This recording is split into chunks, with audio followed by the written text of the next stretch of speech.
Hey Greg. All right, here's your lesson. Finally getting this video thing together.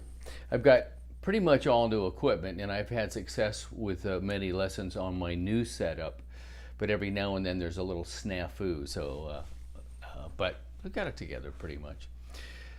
All right, so let's look at your tune. This is let's call it a simple tune in that it is basically in one key area with a few alterations.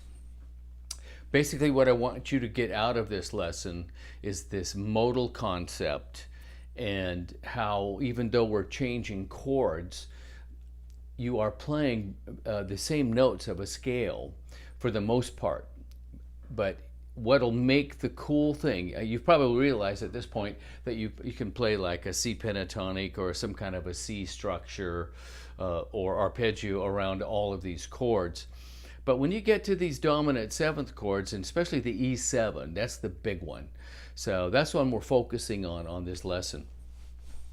So let's start out by just saying we have this song in the key of C, your E7, and then A minor,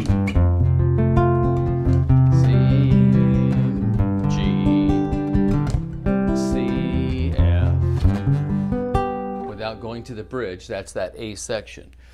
All right, so in the key of C, we have C, D minor, E minor, F major 7, G7, A minor, and B minor 7 flat 5, and then we get back to the C. All right, so all of this literature that I sent you will explain this in detail. Basically, those are all the notes of the C scale. When you harmonize these notes, you get these chords. All the chords built on it. If you play those chords individually, the notes that you would play on top of those chords to improvise, to create melody, are the same notes of the C scale. And so every chord, all 7 of those chords, require the same notes. It's just you think of them in a different mode. So here's C,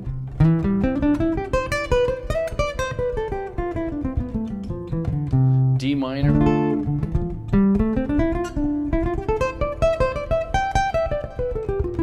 just played C scale. I could play the same notes over this chord. The same for the E minor.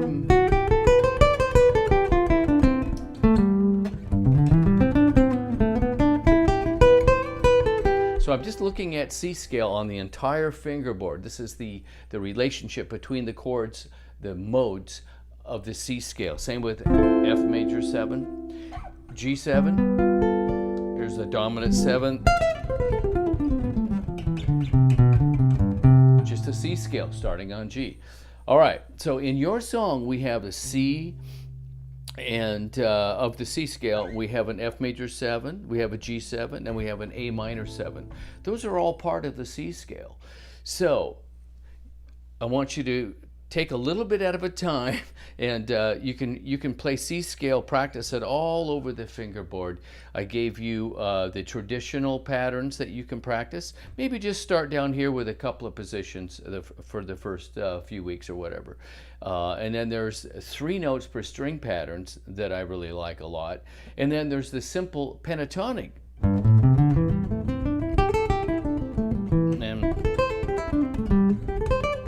There's only 5 of those patterns. So with the pentatonic, you can play all over the fingerboard.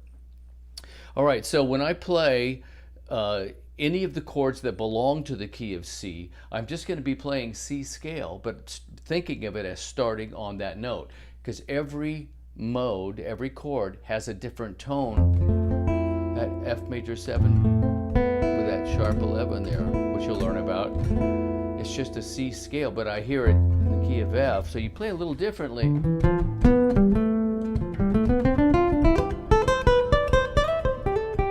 But you see the independence that you can get from learning the C scale. You just learn it as much as you can in all the positions in the pentatonic, and then I even learn it horizontally.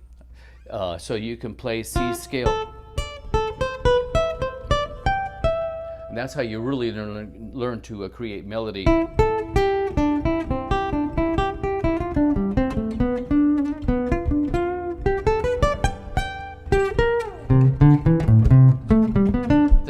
sense, but the notes of the C scale, you just will get those under your fingers.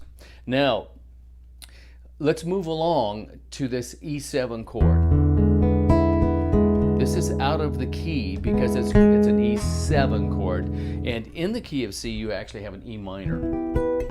Once again, I really explain this in detail, so I'm just going to try and have fun here and relate this to you. And I know you'll see a lot into this when I just play it. All right, so E minor is the third degree of C. So the natural mode for this third degree is the Phrygian mode, which is a minor mode.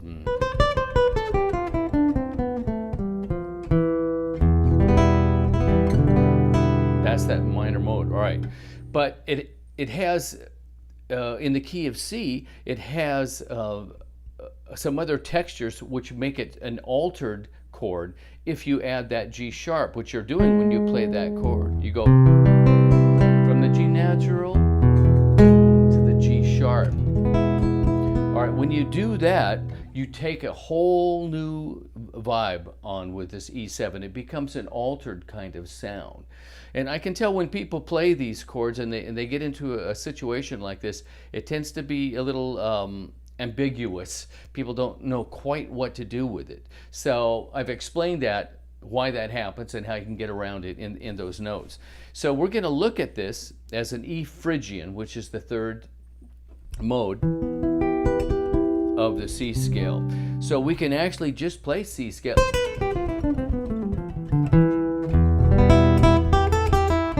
But since the chord actually has a G sharp in it, we could add that G sharp.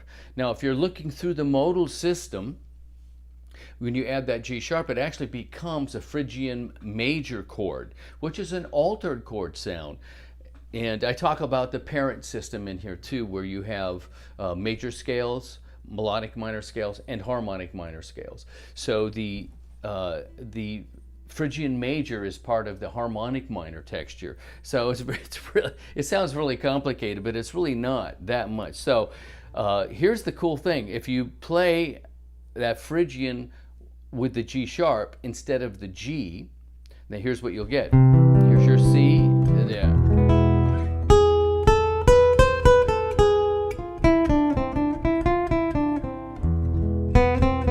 Then it resolves very nicely to the A minor, which again is back into the C. Still C.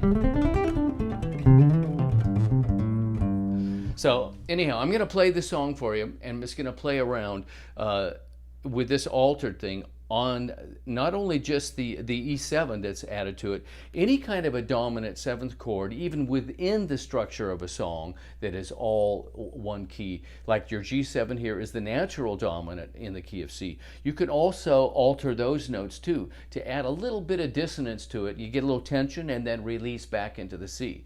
So everything I'm going to be playing on your song is in the key of C, whether it be whatever scales I'm playing up and down, like it's all going to be C scales, whatever positions I mean, except for the E7, and I'm going to alter that by playing the Phrygian major, and also what you can do to a dominant seventh chord in both the E7 and G7 case, you can make it diminished. So I've added a lot of diminished material for in your lesson. After you get finished with this and you have questions, then we can talk again.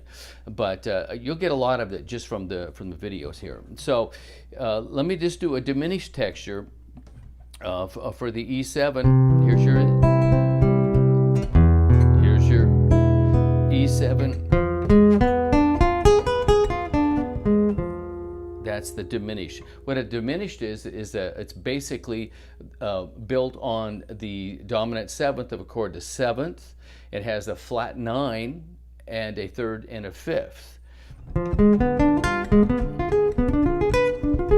And you'll read about it. It's fascinating. It's a symmetrical scale, so every 3 frets, it's exactly the same fingering, and you play the same notes, but you play a different inversion every time. You'll read about that. All right, so on the E7 and the G7, we can play a diminished texture or an altered texture, which is basically what your lesson is about. Everything else, I'm just going to be playing C scale. All right, I've already looped it here, so let's get into it a little bit, okay? Well, actually, let me run through your material once and just play the chords and a couple of notes so you can kind of get what I'm talking about. Here's just so you. And here's the E7. A minor. C again. And here's the F. C scale again. Back to the C. And here's the G. Then you can alter this.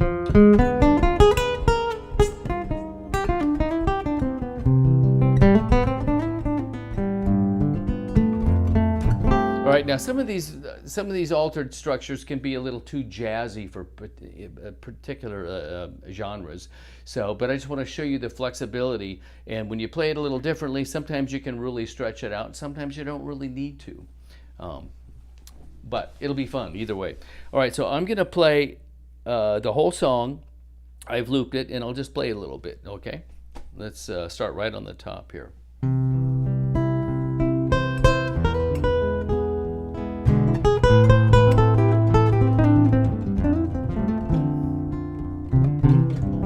C pentatonic there.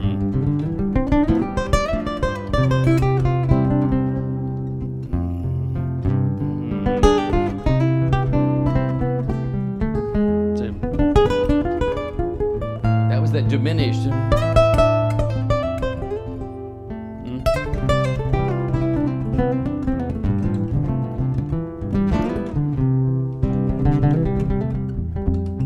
We go to the bridge here. C scale, C scale, C scale.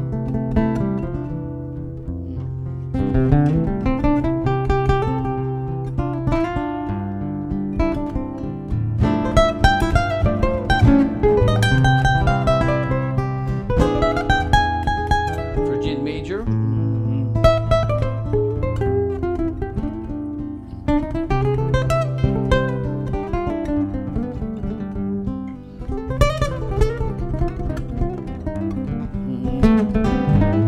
I played a pentatonic blues scale there, the E flat major scale.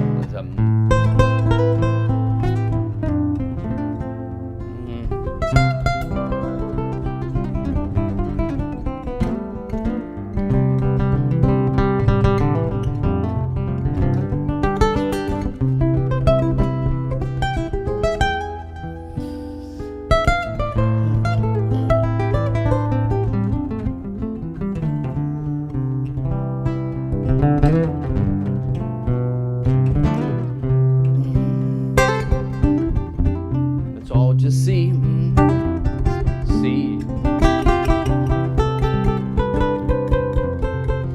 Just 2 notes at a time, all C scale.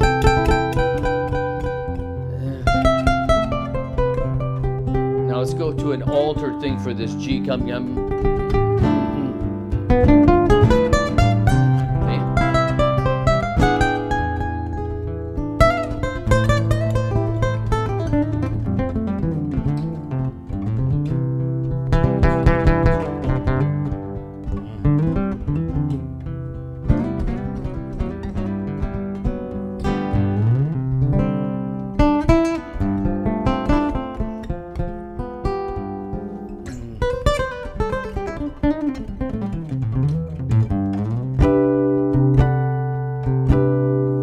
Whatever. Anyhow, it's a lot of fun. Nice little tune. I really like it. So study this stuff, read through the lesson, play the video, and then send me an email and we'll plan to talk with some other questions you might have. Hope you enjoyed it, had a great time, and I hope it's not too long. I'll talk to you soon. Okay, thanks, Greg.